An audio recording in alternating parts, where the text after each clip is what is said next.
ভারতে গরুকে পবিত্র জ্ঞান করা হয় এবং অনেক রাজ্যে গোমাংস খাওয়া নিষিদ্ধ, কিন্তু অবাক হলেও সত্যি সেই দেশই দক্ষিণ এশিয়ায় গরুর মাংস রফতানিতে শীর্ষে আর বিশ্বে অবস্থান 1 থেকে 5-এ। 2025 সালে ভারত প্রায় 1.65 মিলিয়ন মেট্রিক টন গরুর মাংস রফতানি করেছে, যা আগের বছরের তুলনায় 4% বেশি। এবছর গরুর মাংস রফতানিতে দেশটি চতুর্থ অবস্থানে আছে। আফসানা নীলার ডেস্ক রিপোর্ট।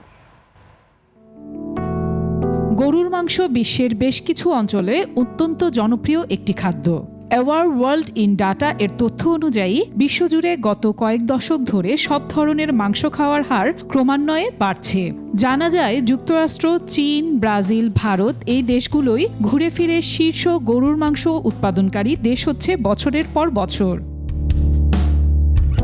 ভারত দক্ষিণ এশিয়ায় প্রধান ও বিশ্বে অন্যতম গরুর মাংস রপ্তানিকারক দেশ, যেখানে গরুর মাংস কিংবা বিফ ভক্ষণ করার অভিযোগে দেশটিতে বহু নিরীহ মানুষকে আক্রান্ত হতে হয় সবসময়। তথাকথিত গো রক্ষক কিংবা যে দেশে গরুকে নিয়ে এত মাতামাতি, সেই দেশই গোটা বিশ্বে বিফ রপ্তানিতে কখনো 1 থেকে 3-এ, কখনো বা থাকছে সেরা 5-এ।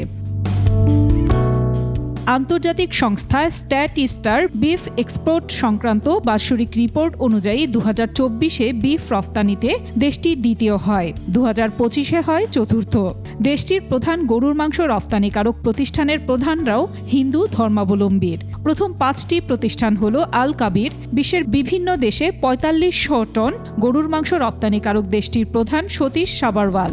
এরপর আল আরাবিয়ান, যার মালিক সুনীল কুমার। এমকেআর এক্সপোর্ট, যা নয়াদিল্লির প্রতিষ্ঠান, যার মালিক মাদাম এবট। তারপর আছে আল নূর এক্সপোর্ট, যার মালিক সুনীল সোদ।